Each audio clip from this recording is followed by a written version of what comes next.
Hello, my friend. You are listening to a new episode of Pod, and today we are joined by Steph Orosco, an animal-loving vegan based in Austin, Texas.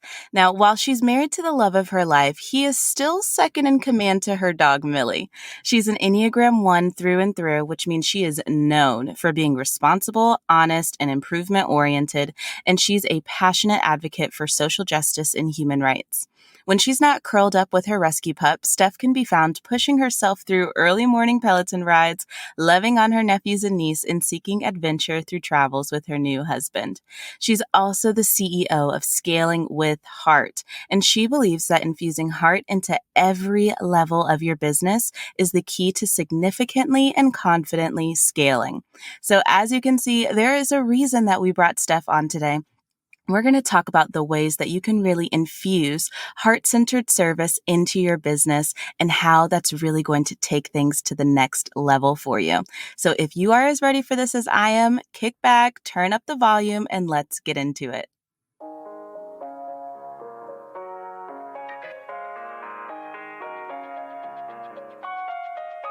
Hello, my friend. It's Tiana Tai, Team Dynamics Consultant and trained industrial organizational psychologist, helping you to become a better leader than your last boss. And right now, you are tuning in to the go-to podcast for entrepreneurs building and leading teams, hiring, onboarding, management, or maybe you just want some general advice about building your business. Well, let me assure you, you are in the right place. So go ahead, crack open a fresh notebook because you are listening to Pod.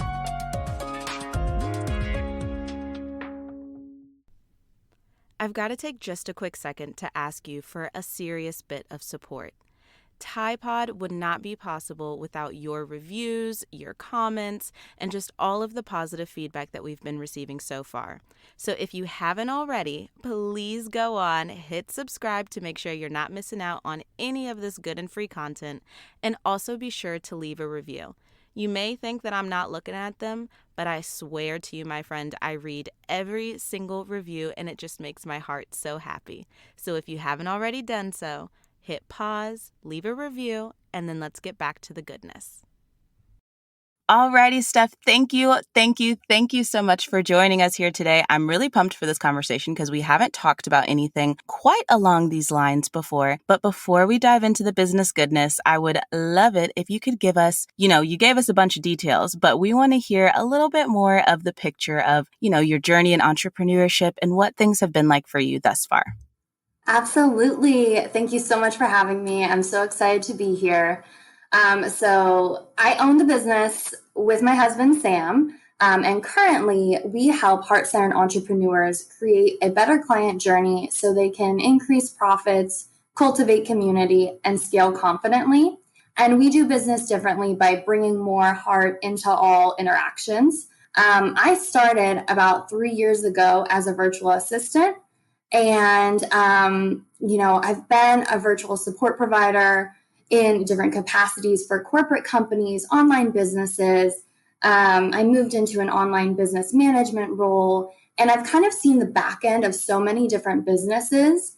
And I started to really take note of some of the important differences that I saw between those businesses and how they were running. And so that's kind of the basics of what led me to build the business we have today. Oh, so beautiful. I happen to know, I love talking to VAs and OBMs and whatnot, because I'm like, oh, y'all know the tea. Y'all know what's actually going on behind the scenes. So I'd love to hear from your perspective, seeing all of those things, seeing what was happening behind the scenes, what was working well, what wasn't, all of that, why it's really led you and Sam to focus in on this idea of heart-centered service. Definitely. Yeah, we do see it all. So I saw CEOs who were doing it right. And when I say right, I mean they were setting up streamlined processes with heart-centered touches and making every client feel super valued. So those businesses were the ones that I noticed were experiencing the fast growth, the success, and the fulfillment with the raving fans and loyal communities to boot. And then there were other business owners who were maybe missing the mark a bit, And some real life examples of that could be maybe they were automating every aspect of their business so that there were exactly 0 personalized touch points, or focusing so much on selling and not really caring about the clients that you're bringing in the door. I actually have an example. This year, I had someone who had been pitching to me in the Instagram DMs for a while. And, I liked her offer. I thought she was great, but it hadn't been a good time. And so when I finally moved forward with her offer, it was all of a sudden like this feeling like she no longer cared. She showed more attention to me when I was a prospect than when I was an actual official client. And so that's what I would say would be an example of missing the mark and kind of prioritizing selling over the experience for your client. Ooh, and I think, okay, so like one, we're talking to all entrepreneurs right now, but I do think I have witnessed this a lot myself. Just again, we all get pitched in the DMs, so we know what it is, right? But Right. it's like, especially when we're like new and hungry in our businesses, and I get it. Like a girl's got bills, we got to eat. We know For sure. you may have kids to feed, whatever. But I think it's such a good reminder that, you know, when you have a prospect, a lead, a hot lead, that's all fine and dandy and you're showing them so much love and attention. But can we bring that same energy to the people that actually opted in and they're like, heck yes, I want to work with you? Yeah, that's so disappointing, I could imagine. Exactly. It's such a bad feeling. Like you just don't want to make your client feel that way. Like, oh, they were so excited to talk to me. They seemed like, their service or their product was really going to be this huge transformation for me.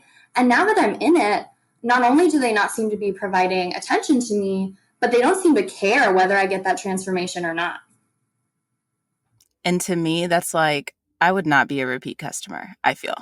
100%. And that's it. When you are not, leading with the heart centered service, you're not creating lifetime clients. You're going to have constant turnover because of that exact reason.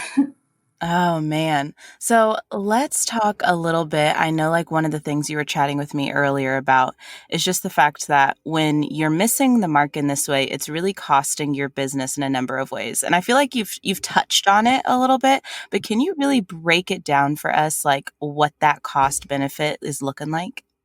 Yes. So here's where losing money due to a lack of heart centered service really comes into play. And it is money and business that you're losing. So it happens when you're not giving them that chance to become lifetime clients. Maybe you're a business owner and it takes 2 days for a client to receive their welcome email to your, intro offer after you've taken their payment. So they're sitting there kind of like waiting anxiously for the email to arrive. That client is not going to make it through your sales funnel, right? If it took 2 days, they're kind of like they've lost the excitement. They're not sure why they're not getting what they paid for. They're not really going to be super excited to buy your higher level offer. Or if you're a business coach who might be amazing at signing people up for group programs, but then you don't show them individual love throughout the program, they're probably not going to purchase your higher level one-to-one services. Let's see what else. If you're a service provider and your one-to-one clients don't feel like they're held in a tight container or completely supported, they're probably not going to sign with you again after your contract is up or refer you to their friends. And that is no bueno. Like I'm just sitting here like thinking about it and it's just like you're letting these people slip through your fingers when it's like you had their attention, you had their buy-in. Oh, yeah. Yes, that's exactly it. Oh man. Okay, so let's talk about then how to fix this. I mean, I'm not even really going to like go deep into what I'm thinking. I want to hear from you. How do we like start to take those steps to correct this situation? If we know, like, if you do a little assessment, you're like, the back end is looking kind of shoddy. I hear what Steph is saying, and I know I'm one of those people. What can we even start to do? Yes. Okay. So I recommend Three steps to start, and they might sound a little overwhelming. So once I go through those, I'll give you one simple actionable way that you could start today as well. So the three steps that I always recommend, if you see, you look at the back end, you're seeing that clients aren't really getting everything they're paying for, or maybe you just notice you don't get clients through referrals. Clients come to you through your need to constantly be selling. That might be something as well. So if you're ready to infuse more heart into your business, I suggest mapping out your client journey and identifying the gaps in your overall client experience instead of relying on customer complaints to show you where those issues are, which is usually, like as entrepreneurs, we're so busy, we don't really notice that there might be a gap somewhere because we are doing so much on the back end and client facing that it's hard to really see. So look through your client journey as if you're your own client. And then take the time to write out those workflows from beginning to end and see where you may be unintentionally leaving them hanging. Next, personalize your interactions. So personalized and customized service is seriously an absolute must. That's where we're going to create those raving fans and the lifetime clients when they feel like, you really care about them and they're a person to you. They're not a number. And then check in with your clients on a regular basis.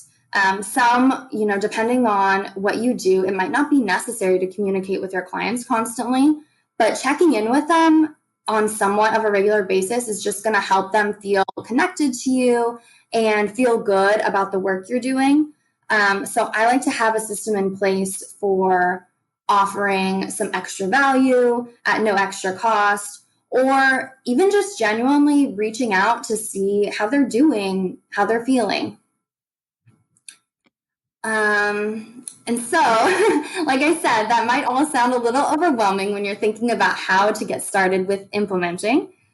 So one simple way you can start doing this today is to think about your clients as individuals and think about what you know about them as human beings, and then just add one additional unexpected touch point for each client.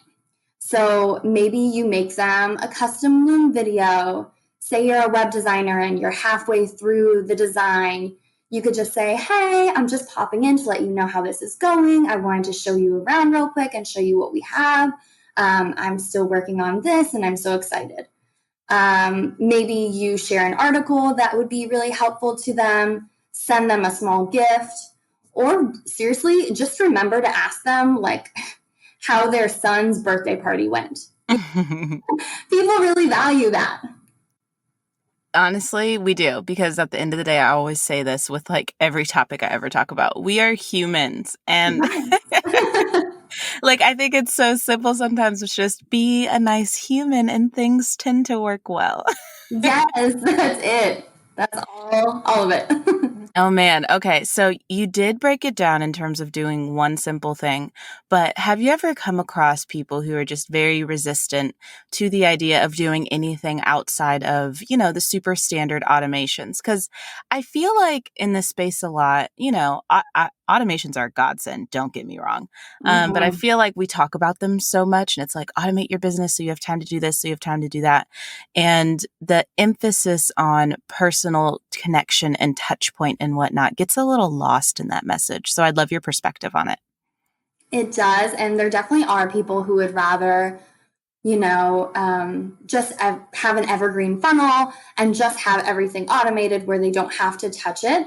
But what I always kind of bring up in that situation is, okay, maybe your evergreen funnel even is doing well and bringing in consistent revenue for you, but you do have, this other higher level offer that you're not getting these people into.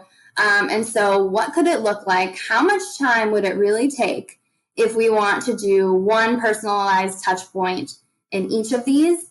And would that be worth the revenue that it's going to convert for you? Because I can tell you that it is. The time to money exchange is absolutely worth it.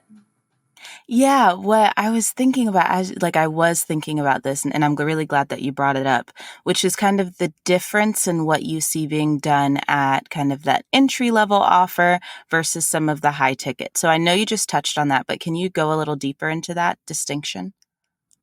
Yeah, so I think it all depends on the business. Um, but normally, I would say, lower level offers are less likely to have any kind of touch point. Those are usually the ones that business owners um, start automating first. And those are really the best opportunity for you to add a touch point because you want to get them up there. But I will say it can be the same depending on the business. Some people just don't put personalized touch points in group programs or, up to the higher level offers, maybe one-to-one services. One-to-one services usually are more just high touch with the client in general, but you can automate that in a sense where maybe your team sends the check-in Slack message every week, and you're just doing the responses. You're kind of doing the bare minimum. So I've seen it in all places, but I would say the place to start implementing it would be in the lower level offer, because then you're getting the opportunity to really create those lifetime clients all the way up and then add it into each of your higher level offers. I love it. That's such a good point. I do remember, I'm just trying to think about myself. I remember back in the day, the first time I launched Dream Hire Bootcamp, and I did like one of those, like a freebie that leads into stuff and whatnot. Yeah. And because it was my first launch, obviously I'm super nervous because I'm like, a product. What is this life? So, so I remember specifically like extending this offer just on a one-on-one basis to people who like opted into the free gift. And I would like send them a Loom video with some feedback on something. And those people rock with me so hard now. And Right. yeah. And I feel like, and it was based honestly, and I'm not going to tell any lies here. Like it was based off of something that they got for free. And then they still got, it was like a little 30-second something, like a little touch point with me actually putting my eyes on something that they did. Really, really simple. But that tended to convert a lot better into, ongoing clients. So I see what you're saying. I love that example so much. That is exactly it. It does not have to take you 1 hour per client to do this. It can be just something simple and quick, but it really does make a difference in your business. Love it. I have to take a moment to thank the sponsor of today's episode, Primally Pure. Y'all, I'm not going to get too deep into this, but I've tried a lot of natural deodorants, and my husband disapproves of 99.9% of them. But not my new Primally Pure Charcoal Deodorant. I have been so excited to share this with you because I have been testing it myself for 3 full months before I decided that it was worth sharing. This is absolutely my hands down favorite natural deodorant, and I've tried at least 5 or 6 brands by now. And even better, it can be your new favorite too. You can get your next order for 10% off by using the code Tiana10. That's right, TIANNA10, and you're on your way to your new favorite deodorant. And hopefully your significant other will approve of this one. Okay, I am super curious now since we spent so much time on kind of the lower ticket side of things. Let's talk really, really high ticket because I know that you've seen some things behind the scenes, and we here in this community, we want to be the best of the best, right? So can we talk about some of the innovative ways that we could like tie in this human-centered service and these touch points when it comes to those very high ticket experiences? Oh, such a good question. So yeah, I have seen a lot of different like one-to-one services or high ticket services. Um, and it usually starts with a really easy onboarding process for the client that makes them feel like they're held in a tight container and you're right there with them, helping them get through each step. And then maybe a nice welcome gift that is customized to who they are as a person and, their likes. And then it's being like so aware of who you're serving with that high level ticket and just customizing things as they come up for them. So walking them through the transformation that you're helping them with, almost like you're there holding their hand, and you're not just kind of phoning it in on your maybe calls with them or whatever it is. You're really there providing a customized experience each step of the way. I love that. And I love the idea, more specifically, like customizing it to personal characteristics, right? So I think about this. I do have some things in place for my high ticket. Actually, it's been a work in progress, but I am actually thinking specifically of how I treat my team. And one of the things that we always uncover, and whenever we hire anybody from intern to graphic designer, doesn't matter, is I always want to know like their Enneagram. I want to know their love language or their workplace appreciation language. And that's because the type of work that I do with teams, like I facilitate those things as well.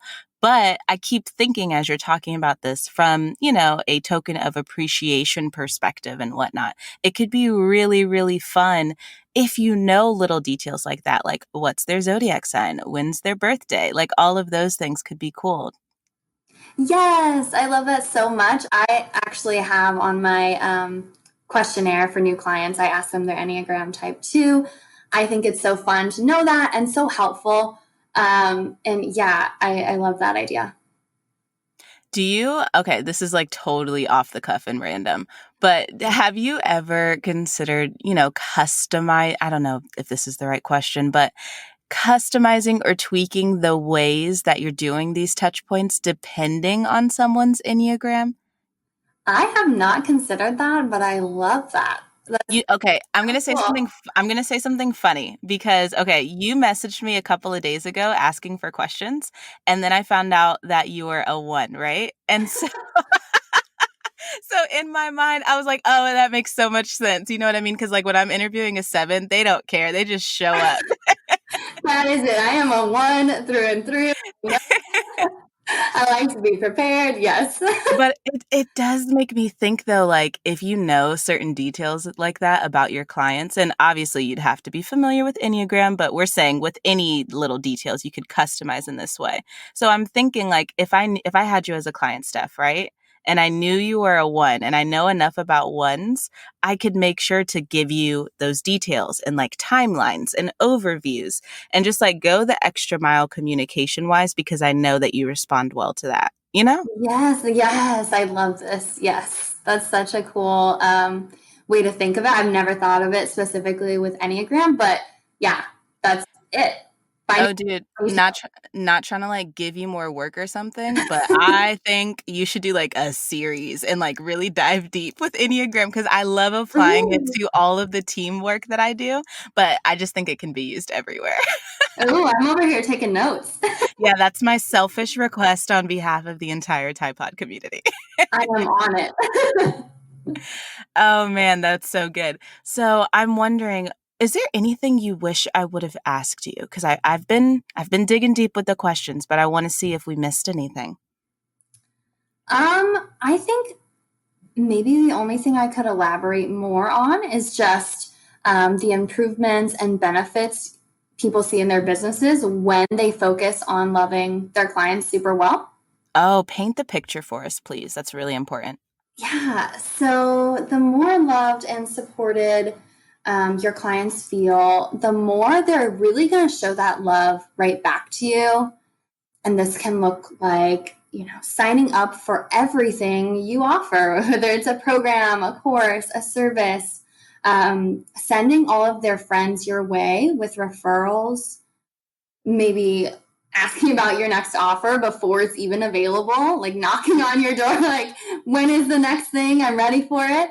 And similarly, getting on your wait list and keeping your offers booked out at all times. So when you prioritize serving your clients that well and just loving on them so much, your business does explode to the next level, and you do retain more clients. I actually have a really great statistic that I think you'll love, Tiana. Increasing client retention rates by just 5% increases profits by 25%, all the way up to 95%. So sales and marketing worries could be practically non-existent if business owners focus more on infusing heart into their business instead of solely focusing on bringing in those new clients. You know me, and you said you knew I would love it, but I love statistics. I love to hear the data, and that is a very big difference. Whoa. Yes, mind blowing, right? Yeah, because it reminds you, like, no shade to our sales and marketer ladies, because we love y'all. We do. But it can also feel like a freaking hamster wheel of constantly trying to generate constant. You know what I mean? And you just hear people every day. People are out there selling every day super aggressively. And sometimes there's a season for that, and I get it. But I also really like this perspective that, like, if you take care of some of the back end and really treat your people well, you may not have to be on that hamster wheel as often, which sounds Yes. delightful. Right? That's it. Yep. Yeah, I'm thinking even from a personal perspective, like as a business owner, it also just feels good to talk to the people that like are bought in and I have a relationship with and they want help with these things, you know what I mean? So it really doesn't sound like that much of a chore. Yes, yeah, like they're there for you. They just love everything you do. It's fun to hang out with them and serve them more. Absolutely. Oh man, well this is just one of the best topics. I think it's such a not simple in that it's easy, but simple in just like the way that you're positioning it and in the little things that we can do. So, from your perspective, before we start to wrap up for today, I'd love just any final thoughts, final pieces of advice that you would give to someone who's really, starting this journey of instilling some heart centered service in the back end of their business. Yeah, I would say this one thing is what I keep in my head and what I'm thinking about in all client interactions. And it's kind of just like a silly little phrase. It's when the client comes first, the client will last. So always just in your day to day, how can you make the client come first? And how can you show them that they're the priority for you? So that little tweak in your thought process can be a great start. That is the cutest saying. I am obsessed. I can just see people like writing it in script and posting it on their office walls. Like, that's very cute. Yeah, it's such a good little reminder. Oh man. Well, this has been eye-opening and delightful stuff. So can you tell everybody exactly where they can find you and connect with you and continue the conversation? Yes, so I'm on Instagram at Scaling with Heart. Our website is scalingwithheart.com. And we actually have a quiz available that will help business owners identify where they're missing heart in their business. And you can grab that at scalingwithheart.com/quiz. Ooh, we love a quiz. That's cool. Yeah. Oh man. Well, thank you so much for feeding into the community in this way today. It was an absolute delight. This was so much fun. Thank you so much for having me.